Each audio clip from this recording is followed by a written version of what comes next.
네, 저는 오늘 형통하게 하심을 보았더라라는 제목으로 형통하게 하심을 보았더라라고 하는 제목으로 함께 말씀을 나누도록 하겠습니다. 먼저 잠깐 제 소개를 하자면 저는 제주도에서 목회를 하고 있는 사무엘조 목사라고 합니다.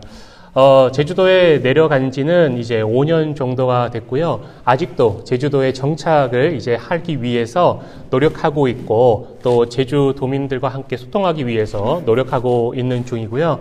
저희 교회는 이제 개척한 지 한 2년 정도가 되었습니다.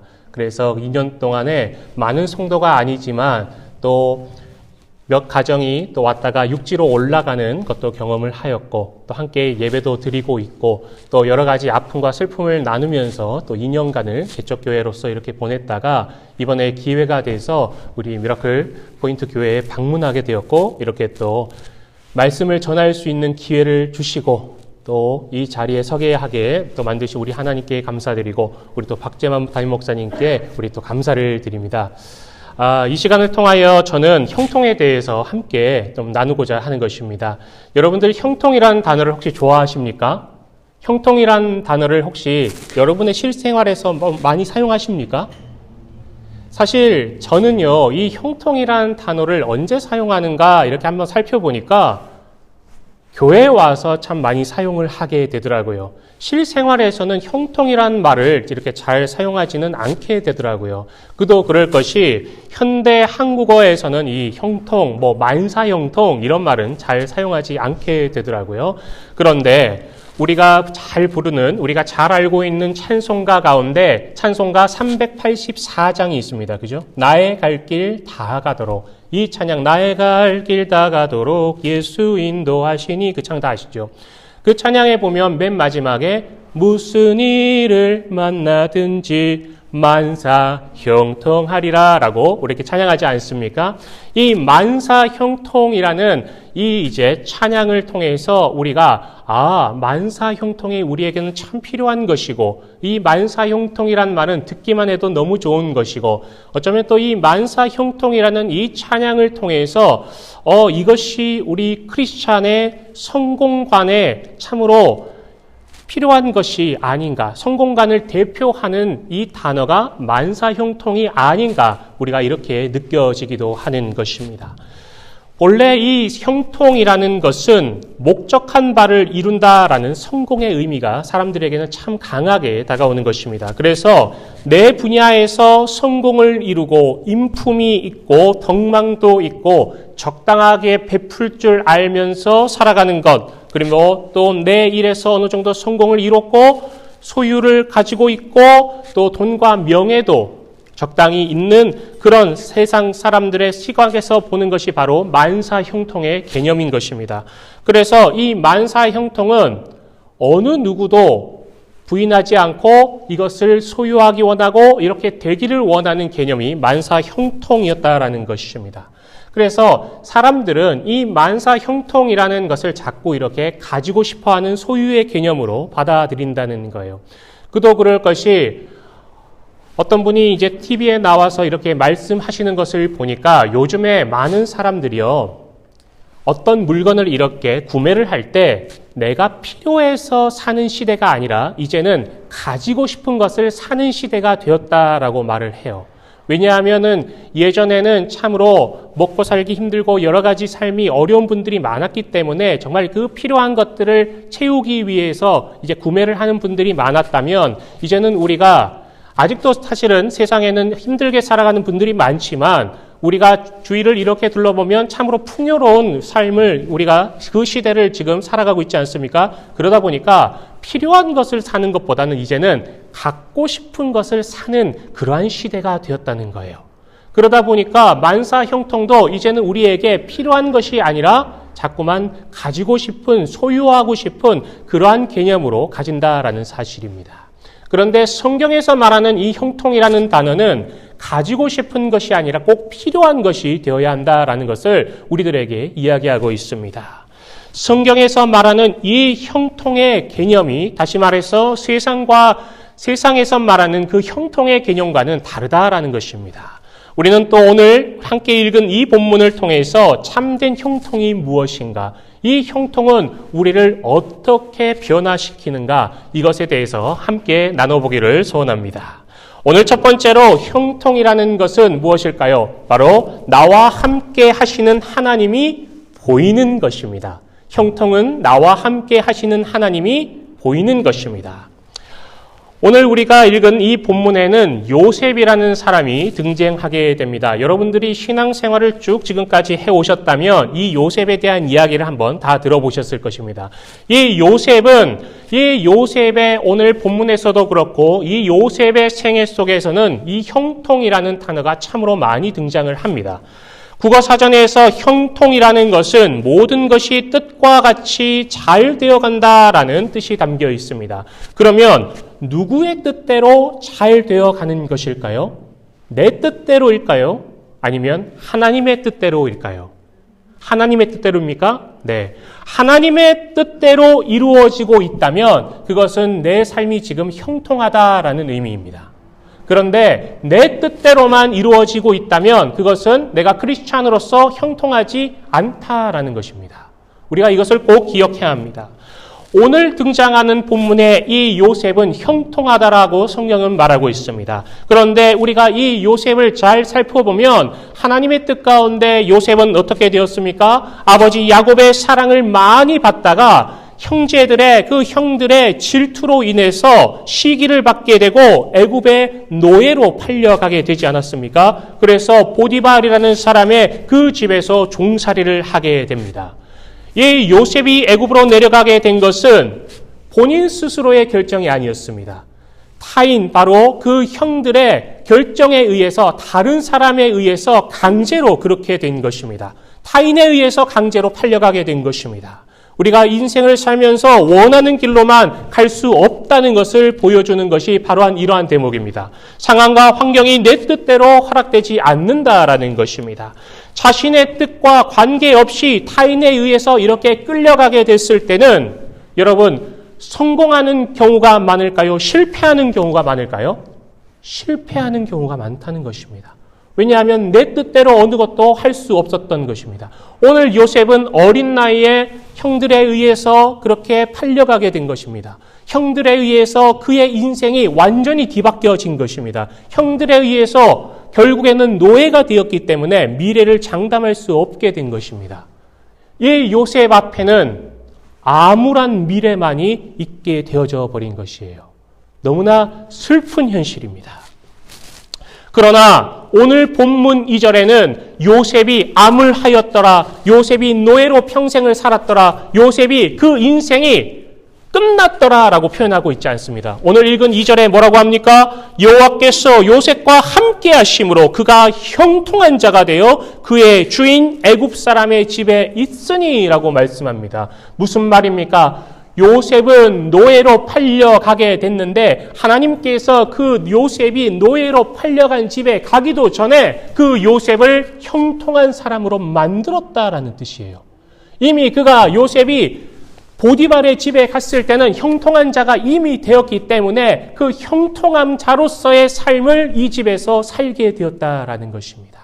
암울한 미래였고 아무것도 할 수 없는 어린 나이였고 참으로 타인에 의해서 그의 인생은 나락으로 빠졌지만은 그런데 하나님께서는 함께 해주심으로 형통한 자로 만들어 버리셨다는 사실입니다.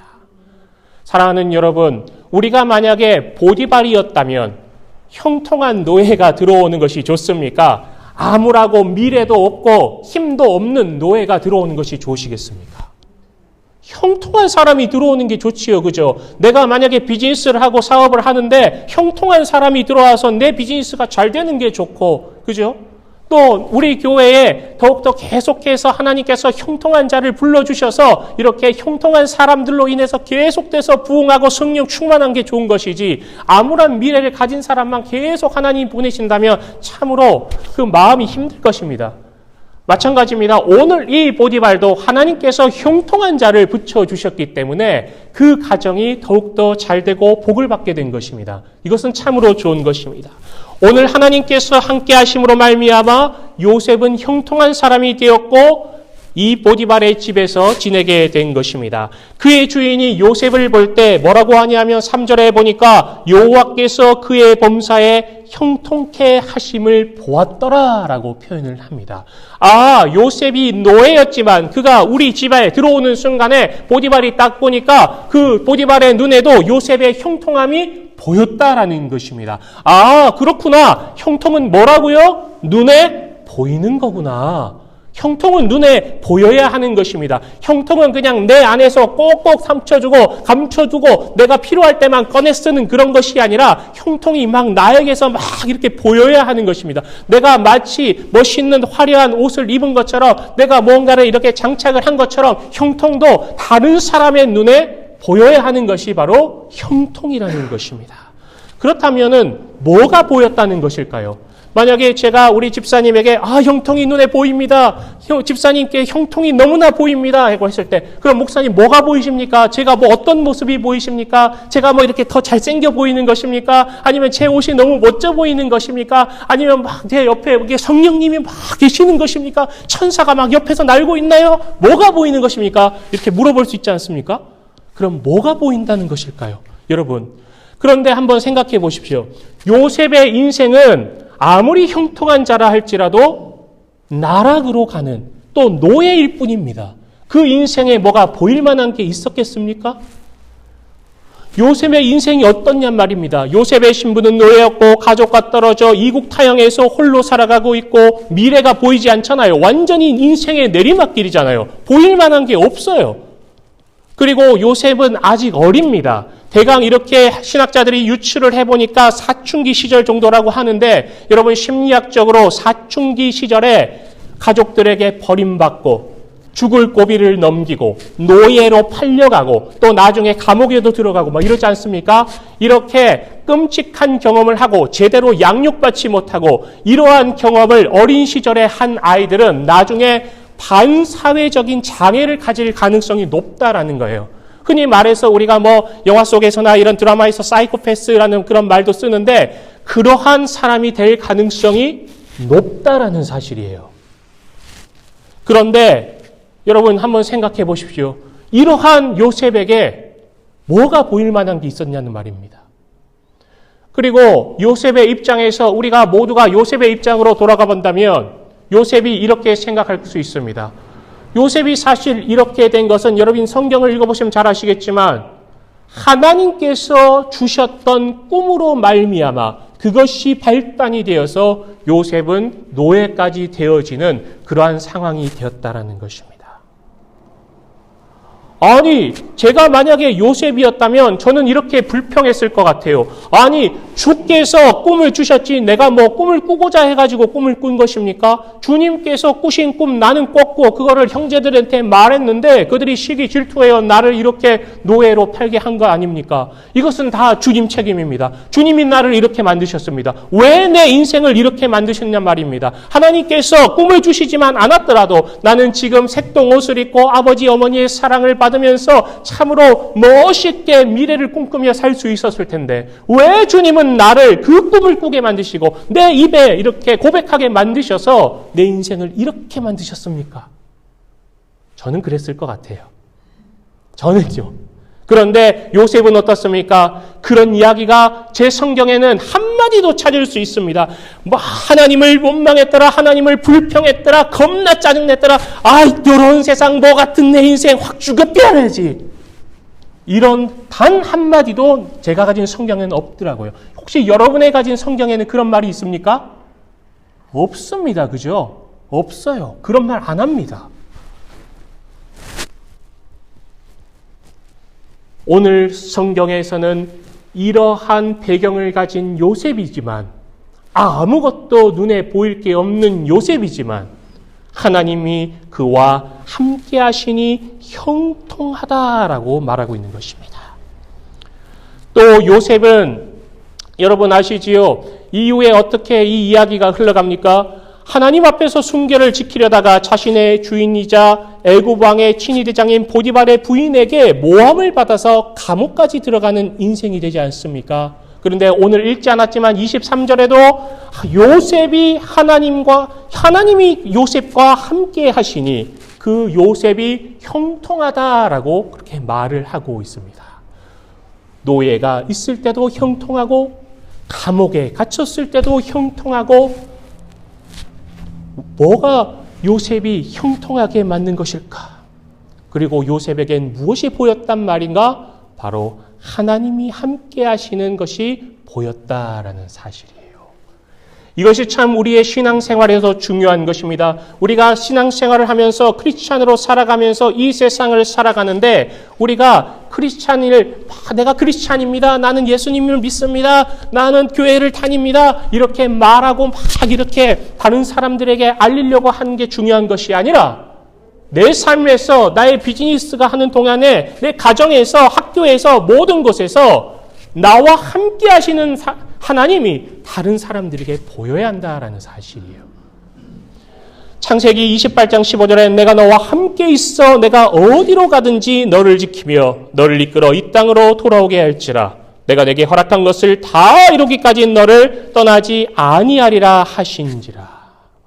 하나님이 함께 하시는 바로 그것이 우리를 형통하게 만드는 것입니다. 하나님이 함께 하신다는 것은 이렇게 교회당에 나와서 예배를 드릴 때만 함께 하시는 것이 아닙니다. 우리가 살아가는 모든 순간 속에서 하나님은 함께 하시는 것이고 그 하나님이 함께 하시는 것이 다른 영혼들에게 보여야 한다라는 것이에요.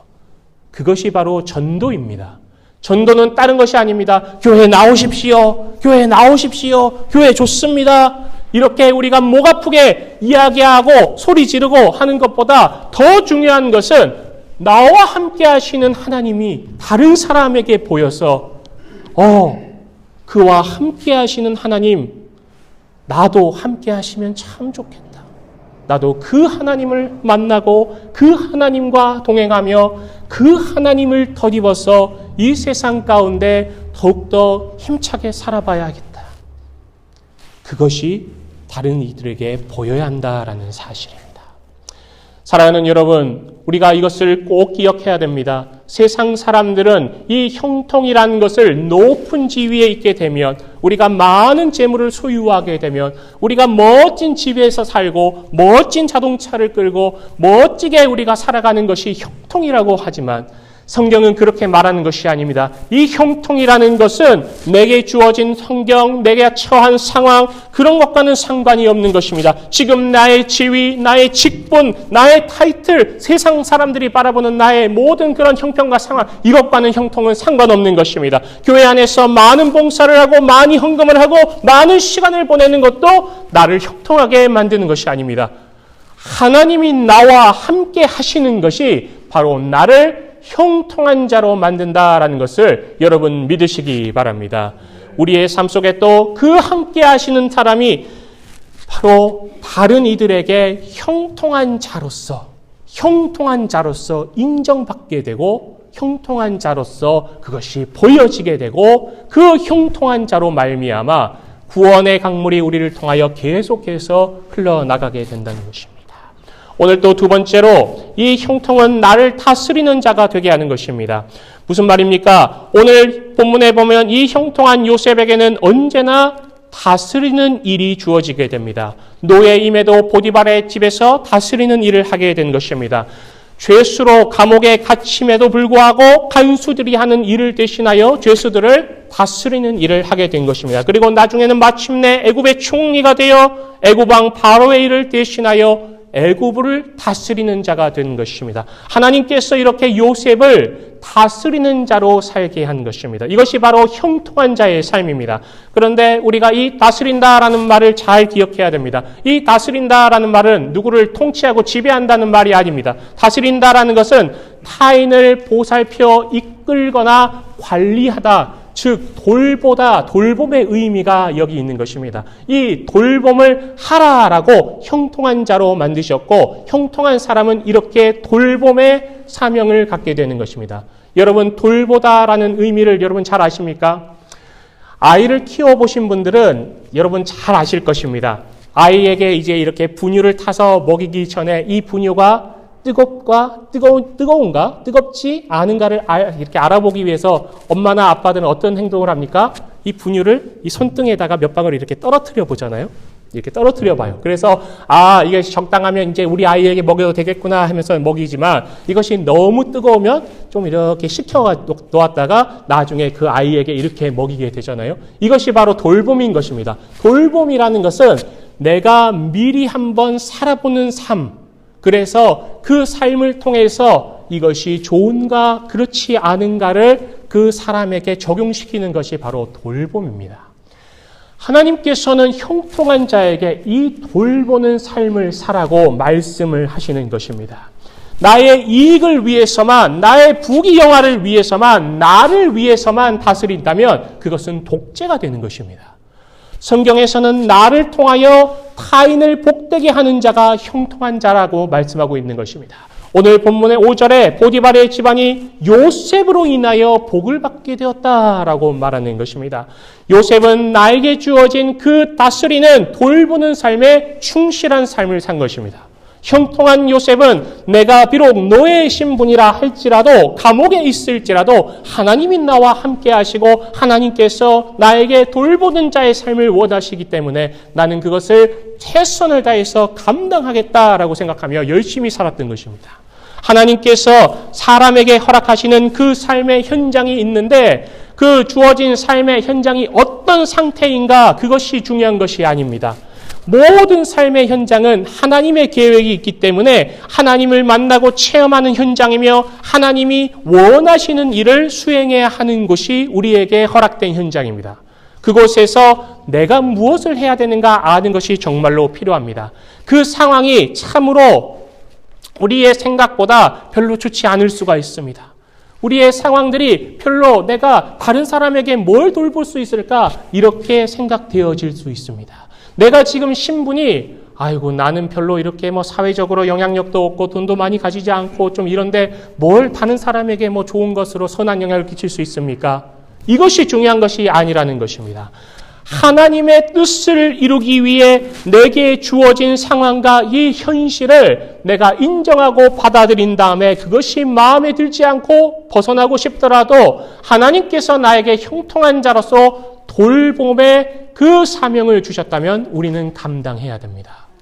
그것은 이 앞에 서 있는 저에게만 허락하신 것일까요? 우리 박재만 담임 목사님에게만 허락하신 것일까요? 아니에요. 그리스도인으로 살아가는 저와 여러분 모두가 이 세상에서 각자의 현장에서 감당해야 하는 것입니다. 여러분 한번 가만히 생각해 보십시오. 내가 돌봐야 되는 사람이 누구일까? 하나님께서 나에게 그 돌봄의 요청을 강력하게 요청하고 계신데 내가 돌봐야 되는 사람이 누구일까? 요셉은 언제나 이런 마음으로 다스리는 일을 통해서 다른 사람에게 복을 베푸는 자가 되었다라는 사실이에요. 보디발의 집안을 그렇게 했고요. 감옥의 간수들을 그렇게 했고요. 그리고 결국엔 애굽의 왕 바로를 복되게 했고요. 또 이것으로 말미암아 총리가 되어서 나중에는 자신의 아버지인 야곱과 그 형제들, 즉 이스라엘을 흉년으로부터 구원해내는 복을 받게 하는 그러한 복의 통로가 되었다라는 사실입니다. 사랑하는 여러분, 나만 잘 되면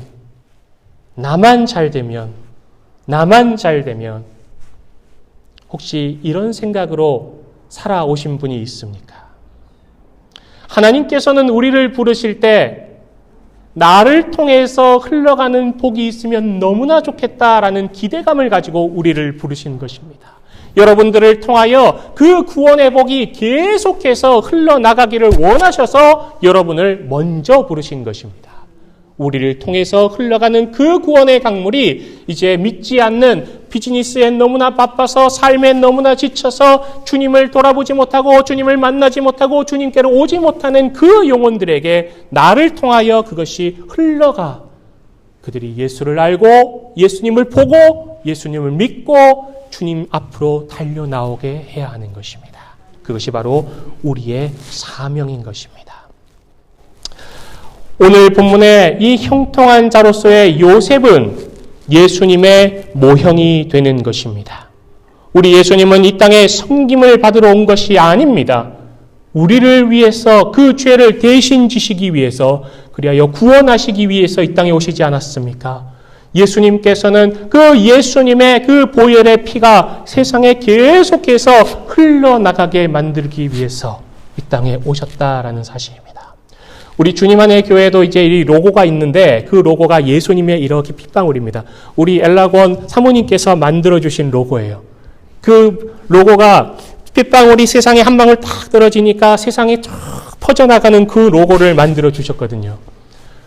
저와 여러분도 그 구원의 사명을 감당하라고 예수님께서 불러주셨다라는 사실입니다. 마지막으로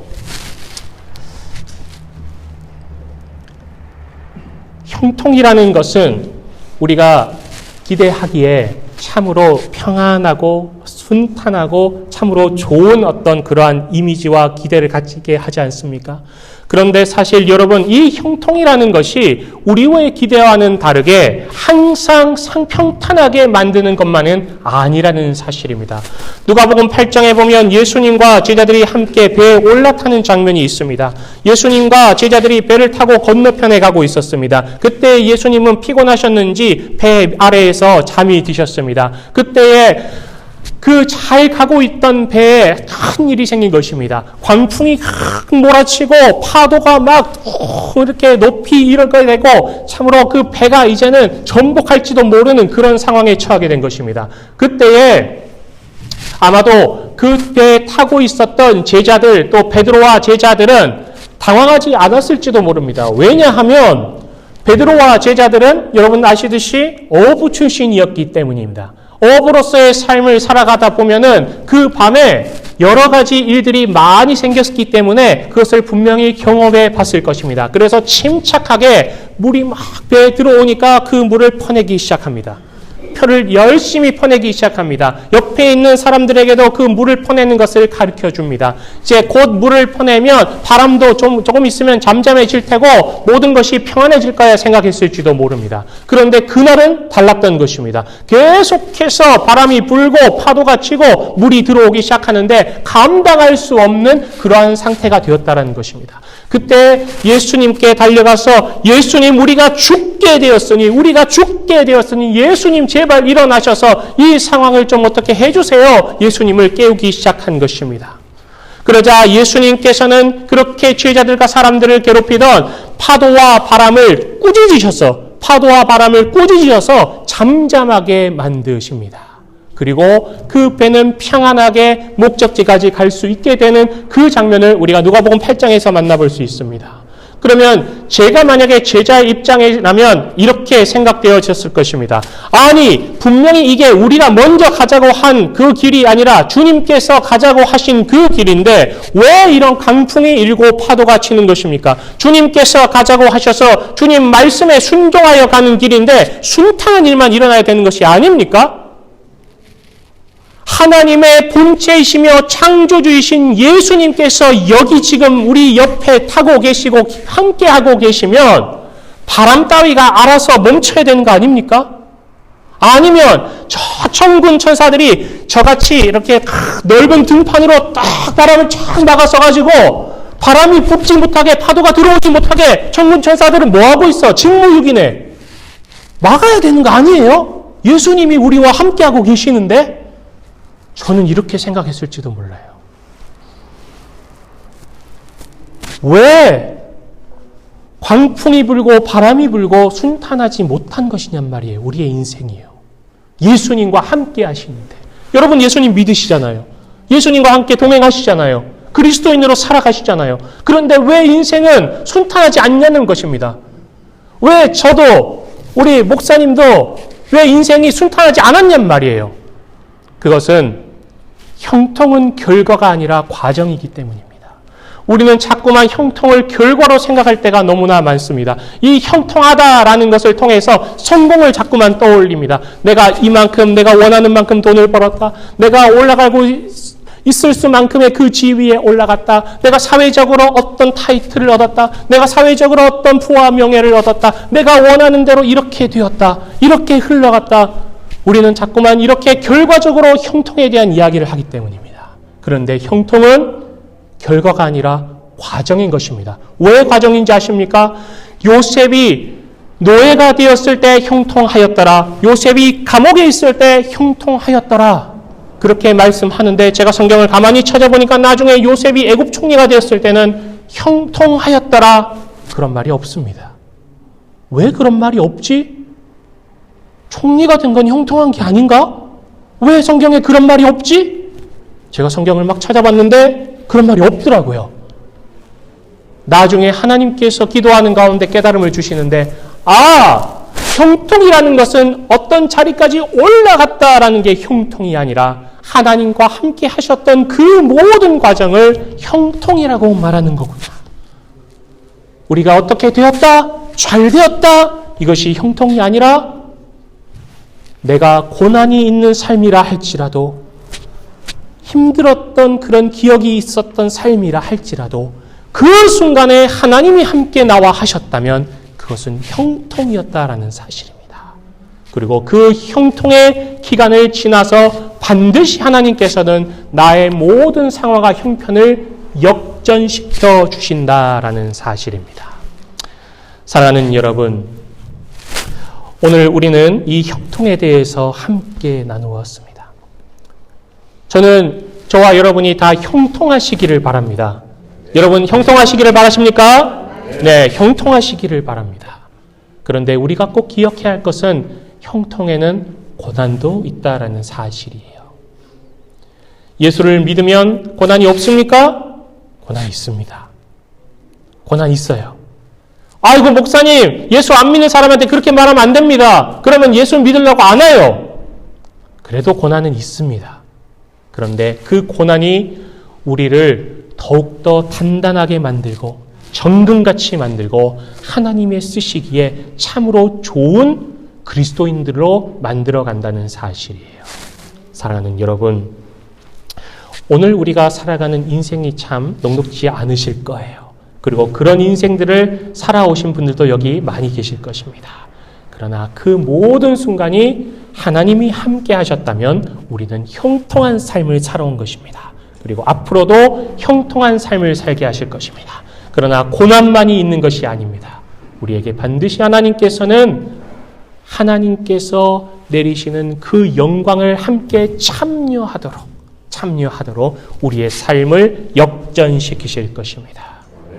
오늘 이 아침에 우리는 형통에 대해서 함께 나누었는데 형통한 저와 여러분들이 다 되어서 하나님의 기쁨에 참여하는, 하나님과 함께 동행하는 그러한 주님의 사람들 다 되시기를 주님의 이름으로 축원을 드립니다.